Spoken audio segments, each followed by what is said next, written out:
I'm going to double click on materials, and it gives me the edit material window.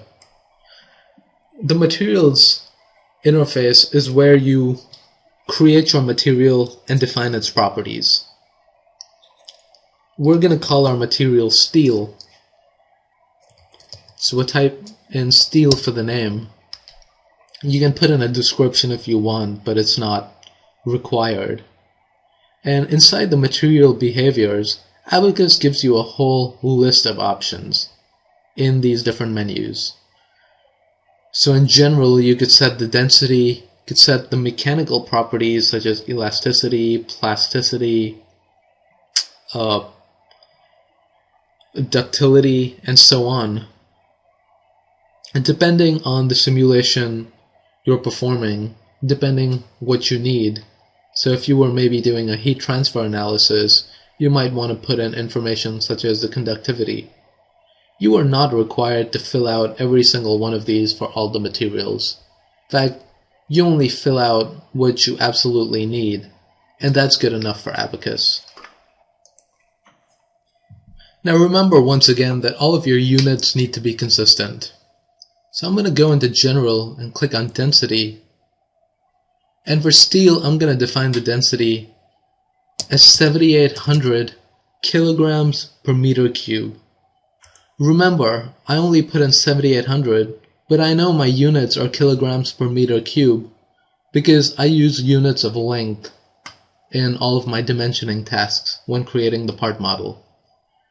So once again, you need to keep your units in mind when you're keying in numbers. If you were to put this in grams per centimeter cube, your simulation just wouldn't make a whole lot of sense. You would get completely wrong numbers due to unit errors. I'm going to go into mechanical, elasticity, set it to elastic. And here I need to key in the Young's modulus and the Poisson's ratio. Our Poisson's ratio for steel is about 0.3. I'm going to go ahead, type that in. And the Young's modulus is about 200 gigapascals.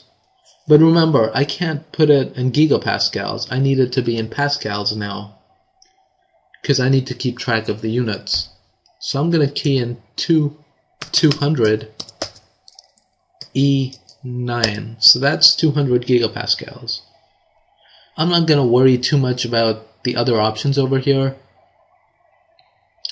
And I'm not going to put in any thermal properties or acoustic properties or any of that other stuff, because this is what I need for the simulation. And I'm going to click on OK now.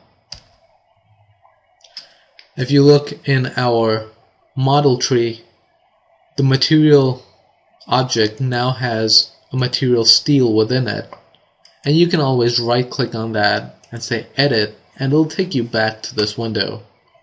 So I'm going to close this window, and that's if you wanted to change the material properties. You could of course create more than one material, because your part might be created of different materials. It doesn't necessarily have to be all steel or all one material. And to do that, you would just double click on materials and you create your second material, and when you hit OK, it would appear below steel in this materials tree.